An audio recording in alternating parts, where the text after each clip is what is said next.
اللهم صل على سيدنا محمد وعلى آله وصحبه وسلم رب اشرح لي صدري ويسر لي أمري واحلل عقدة من لساني يفقهوا قولي. الحمد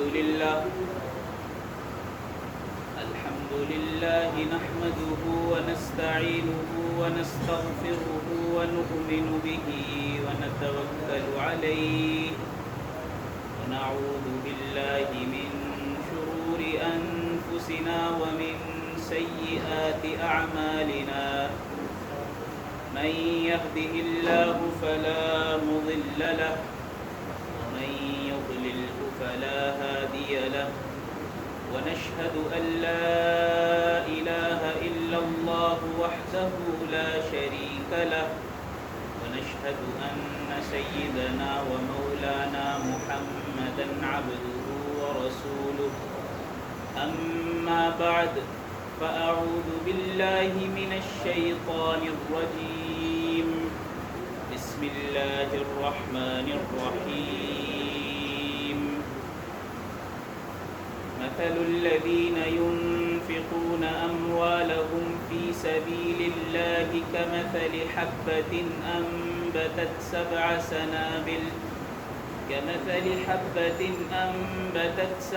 سنابل في كل سنبلة 100 حبة والله يضاعف لمن يشاء والله واسع عليم. صدق اللہ العظیم. معزز حاضرین اور سامعین گرامی قدر، السلام علیکم ورحمۃ اللہ وبرکاتہ. اللہ رب العزت نے ہماری زندگی میں ہمیں ماہ رمضان جیسا عظیم الشان مہینہ عطا فرمایا اور اس مہینے کی تمام عبادات، روزے، سحر، افطار، تراویح اللہ تعالیٰ ہمیں پورا کرنے کی توفیق بخش رہا ہے. اور اسی سلسلے میں کہ اس ماہ رمضان کو مزید کس طرح کارآمد بنایا جائے، اس کی ایک ایک لمحے کو کس طرح مبارک اور قیمتی بنایا جائے، اسی سلسلے میں آپ کے یہاں اچھے ساتھی جو تنظیم ہے، ہم تو اپنے بچپن سے دیکھ رہے ہیں، ہم تو اپنے بچپن سے اس میں شرکت کرتے ہوئے آ رہے ہیں. آپ تمام ہمارے بزرگوں کی طرح ہی ہیں. ہم تو جب ہم چھوٹے تھے تو آپ حضرات جو مسجد میں محفل ہوا کرتی تھی روز مغرب کے بعد، وہیں سے ہماری تربیت ہوئی. آپ کی تو جو مکتب تھا، لائبریری تھی، کتابوں کی لائبریری، کیسٹ کی لائبریری، وہیں سے ہم نے اردو پڑھنا بھی سیکھی، لکھنا بھی سیکھی اور وہیں سے ہم نے بولنا بھی سیکھی. آج اللہ تعالیٰ نے آپ حضرات کے درمیان کچھ بات کرنے کی توفیق عطا فرمائی ہے.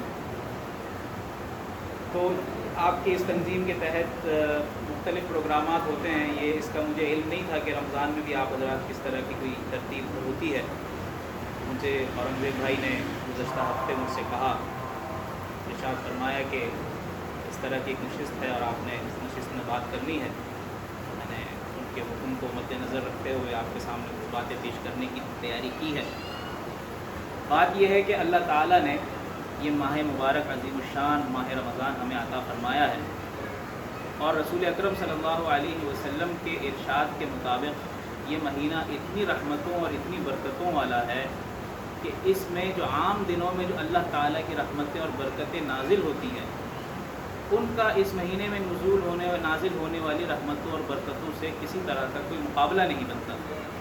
پھر اللہ تعالیٰ ہر عمل کے ثواب کو اتنا بڑھا دیتے ہیں کہ ایک فرض ادا کرنے پر اللہ تعالیٰ اس کا ثواب 70 فرض کے برابر دیتے ہیں، اور ایک نفل ادا کرنے پر، ایک ادنا سا نیکی کا کام کرنے پر اس کو پر اللہ تعالیٰ اس نیکی کو ایک فرض کے برابر اس کا ثواب ادا فرماتے ہیں.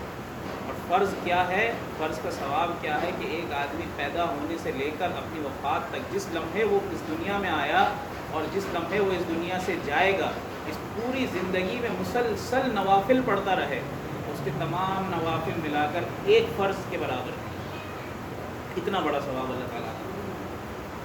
تو یہ مہینہ رسول اکرم صلی اللہ علیہ وسلم نے فرمایا کہ صبر کا مہینہ ہے، مواخات کا مہینہ ہے، مواسات کا مہینہ ہے، رحمت کا مہینہ ہے، عفو و درگزر کا مہینہ ہے، انفاق کا مہینہ ہے. تو یہ انفاق یعنی اللہ کے راستے میں خرچ کرنا، مال و دولت کو خرچ کرنا جو اللہ تعالیٰ نے ہمیں عطا فرمایا، اور مال جو اللہ نے ہمیں دیا ہے جو ہم نے اپنی محنت سے حاصل نہیں کیا. ہم تو یہ سمجھتے ہیں کہ ہم کاروبار کر رہے ہیں، نوکری کر رہے ہیں، ملازمت کر رہے ہیں، انویسٹمنٹ کی ہوئی ہے، بینکوں میں پیسہ رکھا ہوا ہے، جو بھی ہمارے سورسز آف انکم ہیں ہم تو سمجھتے ہیں کہ ہم کما رہے ہیں. اللہ کی مرضی ہے تو وہ ہمیں کھلا رہا ہے، اللہ کی مرضی ہے تو وہ ہمیں دے رہا ہے، ورنہ ہم الٹے لٹک جائیں ہم نہیں کر سکتے. کتنے دنیا میں ایسے رئیس اور مالدار، آپ دنیا کی بات چھوڑیں، آپ کے محلے میں ایسے لوگ آپ کو مل جائیں گے اچھے خاصے بظاہر اچھے خاصے کھاتے پیتے لوگ ہیں، مالدار ہیں، ویل آف لوگ ہیں، لیکن ان سے ذرا پوچھیں کہ جی آپ دوپہر کے کھانے میں کیا کھاتے ہیں؟ کہتے ہیں جی میں پتلی سی دال کھاتا ہوں. رات کے کھانے میں آپ کیا لے سکتے ہیں؟ کہتے ہیں جی میں دلیا سے زیادہ میں کچھ نہیں کھا سکتا، وہ بھی 2 چمچ 4 چمچ، اس سے زیادہ میں نہیں کھا سکتا. اتنی نعمتیں دنیا کی میسر ہونے کے باوجود وہ کچھ کھا نہیں سکتے، وہ کچھ پی نہیں سکتے، راتوں کو نیند نہیں آتی، دن کو ان کو چین نہیں ہے. تو اللہ تعالیٰ کا ہم پر بڑا کرم ہے، بہت کرم ہے کہ اللہ تعالیٰ نے ہمیں ساری نعمتیں دی ہوئی. بڑی نعمتوں میں سے ایک نعمت مال و دولت بھی ہے، اور جس کا ضروری یہ ہے کہ اگر تم واقعی اللہ سے محبت رکھتے ہو، اللہ کے رسول کی اطاعت کا دعویٰ رکھتے ہو، تو اس مال کو کیا کرو، اللہ کے راستے میں خرچ کرنا سیکھو. اور خرچ کرنے کی اللہ کے راستے میں انفاق کی جو فضائل اللہ تعالیٰ نے خود قرآن کریم میں بیان کیے ہیں، صرف اگر اسی کو سمجھ لیا جائے، ان اصولوں پر عمل کر لیا جائے تو ہمارا یہ خرچ کرنا ہی ہمارے کام آئے گا. اللہ تعالیٰ نے سورہ بقرہ میں ارشاد فرمایا کہ مثل الذین ينفقون اموالهم فی سبیل اللہ، وہ لوگ جو اللہ کے راستے میں اپنا مال خرچ کرتے ہیں. اب اللہ کا راستہ کون سا راستہ، یعنی کون سے لوگ، کون سی جگہ، کون سے مقامات جہاں پر اللہ کا دیا ہوا مال ہم خرچ کریں. احادیث میں آتا ہے کہ سب سے افضل جو راستہ ہے وہ ہے میدان جہاد میں خرچ کرنا. کسی مجاہد کو تیار کر دینا، یا کسی مجاہد کے گھرانے کی کفالت کرنا. کسی جہاد کے لیے لشکر تیار ہو رہا ہے، اسلامی جہاد کے لیے لشکر تیار ہو رہا ہے تو لشکر کی تیاری کر دینا، اس میں کوئی سامان فراہم کر دینا، ان کے راشن کا انتظام کر دینا. مختلف مدات ہیں، مختلف ذرائع ہیں، اس کو پورا کر دینا. اور کیا ہے کہ جہاد پہ خرچ کرنے سے اللہ تعالیٰ اس کے ثواب کتنا دیتا ہے. حدیث میں آتا ہے کہ ایک غزوے کے لیے لشکر تیار ہو رہا تھا، ایک صحابی آئے اور ایک صحابی ایک اونٹ لے کر آئے کہ اللہ کے رسول صلی اللہ علیہ وسلم یہ اونٹ میری طرف سے آپ لشکر میں جہاد میں شامل کر دیں. اور وہ اونٹ اس طرح کا تھا کہ بالکل تیار کے اس کے پورے مہاریں اس کی کسی ہوئی تھی، کجاوا اس پر کسا ہوا تھا کہ بس اس میں مجاہد بیٹھے اور اس پر جہاد کرے، مزید اس اونٹ کو تیار کرانے کی ضرورت نہیں ہے. تو رسول اکرم صلی اللہ علیہ وسلم نے خوشی کا اظہار فرمایا اور فرمایا کہ اللہ تعالیٰ تجھے جنت میں قیامت کے دن تجھے جنت میں اس جیسے 700 اونٹ تجھے عطا کرے گا. سب سے جو افضل جو صدقہ ہے، سب سے افضل جو انفاق ہے وہ ہے میدان جہاد میں خرچ کرنا. اب چونکہ موجودہ زمانے میں فی زمانہ جہاد کا ایسا نظام موجود نہیں ہے جیسے پہلے زمانے میں موجود ہوتا تھا کہ اسلامی حکومتیں اسلام کے غلبے کے لیے، اسلام کو مزید ترقی دینے کے لیے دشمنوں کے خلاف جہاد کیا کرتی تھی. لہٰذا اب وہ مت تو ختم ہو گیا، ایک طرح سے معدوم ہو گیا. اور اب اس کے بعد جو دوسرے مقدات ہیں وہ کیا ہیں؟ غرباء و مساکین پر خرچ کرنا. اور غرباء و مساکین میں سب سے پہلا حق کس کا ہے؟ کسی مولوی کا نہیں ہے، کسی مدرسے کا نہیں ہے، کسی NGO کا نہیں ہے، کسی ویلفیئر کا نہیں ہے، کسی چھیپا کا نہیں ہے، کسی عیدی کا نہیں ہے. آپ کے رشتہ دار کا ہے، آپ کے بھائی کا ہے، آپ کی بہن کا ہے اگر وہ ضرورت مند ہیں، اگر وہ مستحق ہے، آپ کے پڑوسی کا ہے، آپ کے محلے دار کا ہے. ان پر سب سے پہلے خرچ کرنا چاہیے. اللہ تعالیٰ نے جو خرچ کرنے کی جو فضیلت بیان کی ہے اس میں یہ فرمایا کہ وہ لوگ جو اپنا مال اللہ کی راہ میں خرچ کرتے ہیں ان کی مثال ایسی ہے کمثل حبۃ انبتت، کہ ایک دانہ، ایک بیج گندم کا ایک دانہ انہوں نے زمین میں بویا، جب وہ پودا بن کے نکلا، انبتت 7 سنابل، تو اس ایک پودے میں 7 بالیاں لگیں، یعنی 7 خوشے لگے. خوشے سمجھتے ہیں؟ گچھے، 7 گچھے اس میں لگے. فی کل سنبلۃ 100 حبۃ، اور ہر خوشے میں، ہر خوشے میں، ہر گچھے میں کیا تھا کہ ہر خوشے میں 100 دانے تھے. تو 7 خوشے میں کتنے ٹوٹل کتنے دانے ہو گئے؟ 700 دانے ہو گئے. یعنی اللہ تعالیٰ ایک نیکی کا ثواب کتنا دیتا ہے؟ 700 گنا دیتا ہے. 700 ٹائمز اللہ تعالیٰ اس کا ثواب دیتا ہے. واللہ یضاعف لمن یشاء. اور یہ 700 لمٹ نہیں ہے، بلکہ کیا ہے اللہ یضاعف لمن یشاء، اور اللہ تعالیٰ جس کے لیے چاہے بڑھا دے. اللہ کی رحمت کی کوئی حد نہیں ہے. اللہ تعالیٰ کیا دیکھتا ہے؟ آپ کی نیت دیکھتا ہے. حضرت ابو ہریرہ رضی اللہ تعالیٰ عنہ سے روایت میں آتا ہے، فرماتے ہیں کہ اخلص فی نیتی کا قلیل یکفی کا قلیل من العمل، کہ تم اپنی نیتوں کو خالص کر لو، اپنی نیتوں میں اخلاص لے آؤ. یکفی کا قلیل من العمل، یہ تمہیں تمہارے تھوڑے سے عمل کے لیے بھی کافی ہوگا. چھوٹا سا کام کرو، اگر تمہاری نیت سچی ہے، خلوص موجود ہے، یہ تھوڑا سا عمل بھی بہت بڑا فائدہ تمہیں دے گا. اب اس کے بعد ہمارے یہاں کچھ طریقے ہوتے ہیں کہ کس پر خرچ کیا جائے. پھر بعض اوقات بعض لوگوں کی کیا کہتے ہیں مزاج ہوتا ہے کہ مال خرچ کرنے کے بعد وہ بڑا فخر محسوس کرتے ہیں.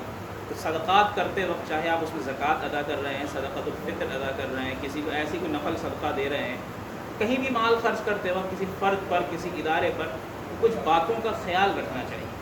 تو ان باتیں 7 باتیں ہیں ایسی جن کا خیال رکھنا چاہیے، جو قرآن کریم میں اسی سورہ بقرہ میں ہی آئی ہیں. تو ان باتوں کا اگر خیال رکھیں گے تو ہمارے صدقات قبول ہوں گے، ہمارے اعمال قبول ہوں گے. ظاہر ہے کہ ہم جتنے اعمال کر رہے ہیں، ہم روزہ رکھ رہے ہیں، اگر نہ رکھیں تو ہمیں دنیا میں کون ہے جو ہمیں روکے گا؟ کوئی ہے روکنے والا؟ کوئی نہیں روکنے والا. کوئی روک کے دکھائے، اور کوئی روکنے جائے گا تو ہم اس کو خود ڈنڈا لے کے سوار ہو جائیں گے. تو کون ہوتا ہے؟ میرا اور میرے رب کا معاملہ ہے. تو ہم یہ جو سارے اعمال کر رہے ہیں رمضان کے مہینے میں، پورا دن، اتنا طویل دن ہے، تقریباً 15 گھنٹے ہمیں بھوکے پیاسے ہیں. پھر اس میں ہم اپنی نوکری بھی کر رہے ہیں، کاروبار بھی کر رہے ہیں، کام کاج بھی کر رہے ہیں، گھروں میں بھی خواتین اپنے کاموں میں مصروف ہیں، مگر ہم اللہ کے اس حکم کی نافرمانی نہیں کر رہے ہیں. تو ضرورت تو اس بات کی ہے نا کہ جو ہم عمل کر رہے ہیں یہ عمل قبول بھی ہو جائے. تو اسی عمل قبول ہونے میں صدقات کے حوالے سے 7 باتیں ہیں. اس میں جو 7 باتیں وہ ہونی چاہیے. فرمایا کہ یا ایھا الذین آمنوا لا تبطلوا صدقاتکم بالمن والاذی، کہ اے ایمان والو، جو تم صدقات کرتے ہو، جو مال خرچ کرتے ہو، اس کو احسان جتلا کر ضائع مت کرو. کسی کو آپ نے پیسہ دیا، کسی پر خرچ کیا، کسی کی ضرورت تھی، اس کی ضرورت کو پورا کر دیا، بعد میں موقع ملا تو اس پر آپ احسان جتلا رہے ہو کہ وہ فلاں وقت تھا، تم پر مصیبت آئی تھی، ہم نے تمہاری ضرورت کو پورا کر دیا تھا. یہ خاص طور پر گھروں میں بہت ہوتا ہے. گھروں میں کس طرح ہوتا ہے کہ شادی بیاہ کے موقع پر ایک بھائی دوسرے بھائی کی مدد کرتے اور بعد میں کبھی موقع آتا جتلاتا ہے. یا پھر گھر میں کوئی بیچاری ماسی آتی ہے کام کرنے کے لیے، تو ماسی کو کوئی ضرورت پڑ گئی، اس کے گاؤں میں کوئی مسئلہ پیدا ہو گیا، کوئی پریشانی آ گئی، تو اس کو گھر جانے کے لیے کرایہ چاہیے یا اس کو ایڈوانس تنخواہ چاہیے، تو آپ نے اس وقت اس کو پیسے دے دیے. بعد میں بیچاری سے کوئی کوتاہی ہو گئی، کوئی بھول چوک ہو گئی، تو کیا کرتے ہیں؟ اس کے اوپر جتلاتے ہیں. یا پھر جتلاتے نہیں ہیں تو نیت یہ رکھتے ہیں کہ دوسری جو اس پہ کوتاہی ہے جو ہم کرتے ہیں والادا، کہ جس کو آپ نے صدقہ دیا ہے، جس پر آپ نے احسان کیا ہے، اس کو کیا کریں کہ آپ اس کو اذیت پہنچائیں، اس کو تکلیف پہنچائیں اپنی زبان کے ذریعے یا اپنے کسی اور انداز کے ذریعے. آپ یہ امید کرتے ہیں چونکہ میں نے اس کے ساتھ بھلائی کی ہے تو اسے چاہیے کہ روزانہ آتے جاتے مجھے سلام کیا کریں. چونکہ میں نے اس کا کام کیا ہے تو اگر وہ فرض کریں محلے میں کئی ایسے لوگ آپ نے دیکھے ہوں گے صبح کے وقت گاڑی صاف کرتے ہیں، آپ نے چلتے ہوئے اس کو کسی دن 100-200 روپے دے دیے، تب آپ امید رکھیں گے کہ جی میرے گھر کے باہر جو گاڑی کھڑی ہے تو وہ کبھی کبھی اس پر بھی کپڑا مار دیا کر. یہ کیا ہے کہ صدقہ دے کر پھر اس کو جتلانا یا اس کو اذیت پہنچانا، تکلیف پہنچانا اپنی زبان کے ذریعے، الفاظ کے ذریعے. اور اس کے بعد جو تیسرا کام جو سب سے کامن ہے، بہت زیادہ کامن ہے، بہت جگہوں پہ آپ نے دیکھا ہوگا کہ صدقہ دیتے وقت کیا کرنا؟ ریاکاری کرنا، دکھاوا، شو آف، کہ جی ہم اتنا خرچ کر رہے ہیں، اتنا دے رہے ہیں.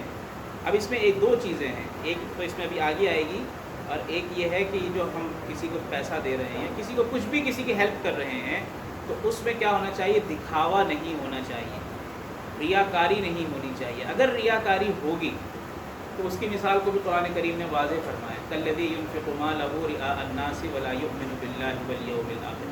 جو ریاکار ہوتا ہے اس کے بارے میں فرمایا کہ اس کا سب سے پہلی بات یہ ہوتی ہے کہ اگر اس کو اللہ پر اور یوم آخرت پر ایمان ہوتا تو وہ یہ بات نہ کرتا، وہ یہ کام نہ کرتا.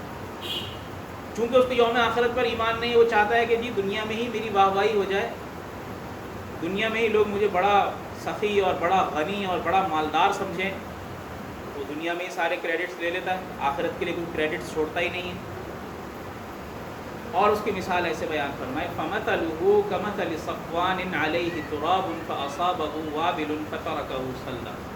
تو اس کی مثال ایسی ہے کہ ایک سخت پتھر کی چٹان ہے، اس کے اوپر وقت کے ساتھ مرور زمانہ کے ساتھ اس چٹان کے اوپر کچھ گرد جمع ہو گئی، مٹی پڑ گئی اس کے اوپر. اب مٹی کی تہ ایسی ہو گئی کہ اس تہ پر رات کے وقت کبھی اوس پڑی تو اگلے دن کچھ دنوں میں اس کے اوپر کیا ہوا، سبزہ اگایا. ہمارے شہر میں بھی کبھی بارش ہو جائے، اللہ ماشاء اللہ جب بارش ہو جاتی ہے تو کچھ دنوں میں درخت ہرے بھرے ہو جاتے ہیں، گھاس پھوس اگاتے ہیں. تو اوس پڑنے کی وجہ سے کیا ہوا، اس پر کیا ہوا، کچھ سبزہ اگایا. تو دیکھنے والے نے یہ سمجھا کہ واہ یار بڑا خوبصورت منظر ہے، بڑا سہانا منظر ہے. تو جو مال خرچ کرنے والا اس کی مثال کہ وہ بڑا خرچ کر رہا کہ جی مجھے اپنی نیکی نظر آ رہی ہے، عمل نظر آ رہا ہے، مگر کیا ہوا، علیہ فترکہ صلدا، کیا ہے، فمثلہ کمثل صفوان علیہ تراب فاصابہ وابل. اچانک کیا ہوا کہ اس کے اوپر موسلا دھار بارش برسی. موسلا دھار بارش برسی، نیچے تو پتھر کی چٹان تھی، سخت پتھر تھا. فترکہ صلدا، وہ ساری مٹی کیا ہو گیا، بہا کر لے گیا، بالکل صاف چٹیل ہو گیا. لا یقدرون علی شیء مما کسبوا، تو وہ آدمی، ایسے لوگ کچھ بھی کما نہیں سکتے، انہوں نے جو کچھ کمایا وہ سب کیا ہو گیا، ضائع ہو گیا. اور آگے اگلی آیت میں ایک جگہ فرمایا اسی سورہ بقرہ میں کہ ایود احدکم ان تکون له جنۃ من نخیل واعناب تجری من تحتها الانہار، کہ ایسے لوگوں کی مثال ایسی ہے کہ ایسے لوگ، ایک آدمی فرمایا کہ اس کی مثال دی کہ ایک آدمی تھا، بوڑھا آدمی تھا، پوری زندگی کی اس کی کل جمع پونجی کیا تھی، ایک باغ اس نے بنایا تھا جس میں انگور تھے، جس میں انجیر تھے، جس میں کھجور کے درخت تھے، بہت ہرا بھرا سرسبز و شاداب باغ تھا. باغ کے کنارے سے ایک دریا گزرتا تھا، وہ دریا سے وہ باغ سیراب کیا جاتا تھا. اور یہ تھا کہ یہی میری زندگی کی کل کائنات ہے، جب میں مروں گا تو میرے اولاد کے کام آئے گا. اور اولاد بھی کمزور تھی مالی طور پر، انہی کی یہ کل تھی. اچانک کیا ہوا، ایک گرم ہوا چلی، ایک آندھی طوفان آیا. اس آندھی طوفان میں کیا ہوا، اس کو پورا باغ تباہ و برباد ہو گیا. تو اللہ تعالیٰ فرماتے ہیں کہ یہ ہماری نشانیاں ہیں کہ جو دنیا میں اس طرح کرے کہ دکھاوے کے لیے کوئی نیکی کرے، اور دکھاوے کی نیکی کرنے کے بعد یہ امید رکھے کہ اس سے بڑا فائدہ ہونے والا ہے، بڑے ثواب اس کو ملنے والے ہیں. یہ سارے ثواب کیا ہے، بالکل بارش جب پڑے گی، موسلا دھار بارش آئے گی یا پھر آندھی طوفان آئے گا تو اس کے پورے عمل کو کیا ہوگا، بہا کے لے جائے گا. تو صدقات دینے میں تین باتیں ہو گئیں کہ کسی پر صدقہ دے کر احسان نہ جتلایا جائے، پھر دوسرا اذیت تکلیف نہ پہنچائی جائے، تیسرا ریاکاری نہ کی جائے، دکھاوا نہ کیا جائے. پھر اس کے بعد چوتھا فرمایا کہ جو سب سے اہم بات ہے جس میں ہم سب کم و بیش کوتاہی کرتے ہیں کہ یا ایھا الذین آمنوا انفقوا من طیبات ما کسبتم، اے ایمان والو وہ مال خرچ کرو جو مال پاکیزہ مال تم نے کمایا ہے. ہم نے یہ سمجھا ہوا ہے کہ چونکہ ہماری جو حلال آمدنی ہے، جائز آمدنی ہے، جو ہم حلال ذریعے سے کماتے ہیں وہ خرچ کرنا ہے. یہاں پہ علماء فرماتے ہیں یہاں دو باتیں ہیں، قرآن بھی کہتا ہے دو باتیں. ایک تو یہ کہ جس مال میں سے آپ خرچ کریں وہ اس کا ذریعہ آمدن کیا ہو، سورس آف انکم کیا ہو، حلال ہو، پاک. دوسرا یہ ہے کہ وہ مال جو آپ خرچ کریں، چاہے وہ پیسوں کا کوئی حصہ ہو یا کوئی چیز ہو، وہ عمدہ چیز ہو. صحیح، عموماً یہ دیکھا گیا ہے کسی کو دینا ہوتا ہے تو گھر کی کوئی پرانی چیز اٹھا کر دے دی جاتی ہے اور بڑا اس کو فخر محسوس کیا جاتا ہے. آپ کیا کر رہے ہیں، آپ تو اپنا گھر کا اصل میں کچرا نکال رہے ہیں. گھر کے وہ جو پرانے قریب تھوڑے ضعیف ہو گئے، تھوڑے اور آپ اس کے شہید ہو گئے تو وہ اٹھا کے جی مسجد میں دے دیتے ہیں، مسجد میں پڑھیں گے، رکھیں گے تو جی مسجد والے بچے کوئی پڑھ لے گا، مسجد میں ثواب ہوگا. تو غریب غربا یتامہ مساکین آئے تو کوئی کپڑے وغیرہ انہوں نے مانگے، گھر میں قرآن کے جو کپڑے رکھے ہوئے تھے الماری میں یا کہیں اسٹور میں گٹھری باندھ کے رکھے ہوئے تھے وہ اٹھا کر ان کو دے دیے. تو ایسے لوگوں کے بارے میں فرمایا کہ یا ایھا الذین آمنوا انفقوا من طیبات ما کسبتم، جو تم پاکیزہ مال کماتے ہو اسی میں سے خرچ کرو اور اعلیٰ درجے کا مال خرچ کرو. لن تنالوا البر حتى تنفقوا مما تحبون، تم نیکی کے درجہ کمال پر اس وقت تک نہیں پہنچ سکتے جب تک تم اپنے پسندیدہ مال میں سے خرچ نہ کر دو. ولا تیمموا الخبیث منہ تنفقون، جو اپنا خراب مال ہے، گھٹیا سامان ہے، برا سامان ہے، اس میں سے خرچ نہ کرو. عموماً ہم نے اپنے اساتذہ سے سنا، ایسا اتفاق تو نہیں ہوا کبھی، تو ہم نے اپنی یونیورسٹی کے ایک پروفیسر سے سنا، وہ بتاتی ہیں کہ ہم بازار جاتے ہیں، جیسے رمضان کا مہینہ قریب آتا ہے، کپڑے خریدنے گئے تو کپڑے کا دکاندار یہ کہتا ہے کہ باجی وہ دینے والے سوٹ آ گئے. یعنی خود تو اگر سوٹ لیں گے تو 1500 2000 2500 3000 کا سوٹ خریدیں گے، لیکن دینے والے سوٹ کیا ہوں گے جی 400 روپے والا سوٹ، 400 روپے میں 3 پیس سوٹ مل جائے اپنی ماسی کو دینا ہے، 500 روپے میں کوئی سوٹ مل جائے۔ اگر وہ ایسا مال کہ آپ خود بھی جسے لینا پسند نہیں کرتے، وَلَا تَيَمَّمُوا الْخَبِيثَ مِنْهُ تُنْفِقُونَ وَلَسْتُمْ بِآخِذِهِ، اگر تمہیں دیا جائے تو تم بھی نہ لو۔ حضرت برہ ابن عازب رضی اللہ تعالیٰ عنہ فرماتے ہیں کہ جو مدینہ مسجد نبوی میں جو اصحاب صفہ کا جو چبوترا تھا، اس چبوترے پر کبھی کبھی ایسا ہوتا تھا کہ 400 صحابہ اس میں جمع ہو جاتے تھے، جو وہیں مسجد نبوی میں ہی رہتے تھے، وہیں اپنی ساری ضرورتوں کو پورا کرتے تھے۔ وہ نہ کوئی کاروبار کرتے تھے، نہ ملازمت کرتے تھے، بلکہ باہر سے کسی کے یہاں سے جو آ گیا وہ انہوں نے کھا لیا، پی لیا، آپس میں تقسیم کر لیا۔ اور یہاں تک ایسا ہوتا تھا کہ کئی ہفتے گزر جاتے تھے، کچھ کھانے کو نہ ملتا۔ مشہور ہے حضرت ابو ہریرہ رضی اللہ تعالیٰ عنہ کا واقعہ کہ غش کھا کر گر گئے، لوگوں نے سمجھا مرگی کا دورہ پڑا ہے، جنون کا دورہ پڑا ہے، تو جو بھی جاتا ان کے اوپر سے پیر رکھ کے جاتا کہ دورے کی کیفیت، فرماتے ہیں میں تو بھوک کے مارے غش کھا کے گرا۔ یہ حال تھا۔ تو وہاں کیا ہوتا تھا کہ جب مدینے میں کھجور کی فصل تیار ہوتی تھی تو مدینے کے انصار کیا کرتے تھے، کھجور کے اپنے وہاں سے درخت سے تازہ گچھے توڑ کر لا کر اصحاب صفہ کے چبوترے میں 2 ستونوں کے درمیان لٹکا دیتے، جس کو ضرورت ہوگی وہاں سے توڑ کے کھا لیں۔ تو ایک دفعہ ایسا ہوا کہ کسی انصاری صحابی کے دل میں ایسی کوئی بات ہوگی، انہوں نے کیا کیا، تھوڑی لو کوالٹی کا، تھوڑی خراب کوالٹی کا کھجور کا گچھا وہاں لا کر لٹکا دیا۔ تو اس پر اللہ تعالیٰ نے یہ آیت نازل کی کہ اگر تمہیں یہ کوئی ہدیہ بھی دیتا، مفت میں بھی دیتا، تو تم شاید نہ لیتے اس کو، تم اللہ کی راہ میں ایسا مال خرچ کرتے تھے۔ حضرت برہ فرماتے ہیں تو اس کے بعد ہر صحابی کی کوشش ہوتی تھی کہ اپنے مال کا سب سے بہترین حصہ کیا کرے، اللہ کی راہ میں خرچ کرے۔ حضرت طلحہ انصاری رضی اللہ تعالیٰ عنہ کا مشہور واقعہ، کھجور کا باغ، 600 درخت، جس کے کنویں کے پانی سے رسول صلی اللہ علیہ وسلم اس کا پانی پینا پسند فرماتے تھے۔ جب اس طرح کی آیات نازل ہوئی تو انہوں نے پورا باغ جو ہے صدقہ کر دیا۔ اور ایک ہم اور آپ میں پتہ نہیں کن چکروں میں پڑے رہتے ہیں، کس طرح کوشش کرتے ہیں کہ کسی طرح ہماری بچت ہو جائے، زکوٰۃ کے معاملے میں بچت ہو جائے، کہ ہم اس پہ زکوٰۃ کے نصاب میں آتے ہیں نہیں آتے ہیں، کس چیز پر زکوٰۃ دیں نہ دیں، بس ہر وقت بچت کی کوشش کرتے ہیں۔ تو آخر میں 2 باتیں کر کے بات مکمل کر دوں۔ اور 5ویں بات کیا ہے کہ ان تبدوا الصدقات فنعما، اگر تم صدقات کو ظاہر کر کے تم کسی پر مال خرچ کر رہے ہو اور اس کو ظاہری طور پر لوگوں کو دکھا کر دے رہے ہو تو یہ بھی تمہارے لیے ٹھیک ہے۔ ایک تو یہ تھے پیچھے کیا بات ہوئی کہ ریاکاری نہ ہو، لوگوں کو شو آف، کچھ لوگوں کی دل میں یہ نیت ہوتی ہے کہ ہم اگر دکھا کر دیں گے